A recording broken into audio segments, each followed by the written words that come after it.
Assalamualaikum guys, syukur Alhamdulillah. Guys, saya ingin mengucapkan ribuan terima kasih kepada korang semua yang support tadi di Botol Garage Shah Alam.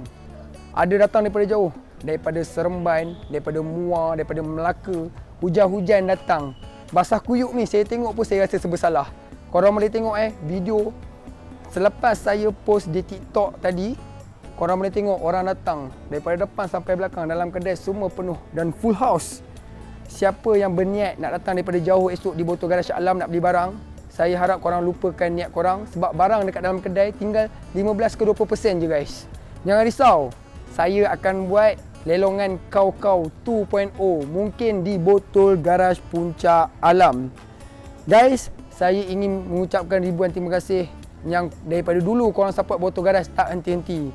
Esok lelongan masih ada, saya akan bermula pada pukul 12 tengah hari sampai pukul 6 petang sahaja.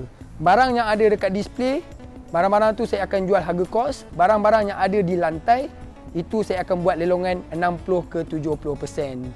Saya ingin mengucapkan ribuan terima kasih. Macam biasa guys, looking low mari.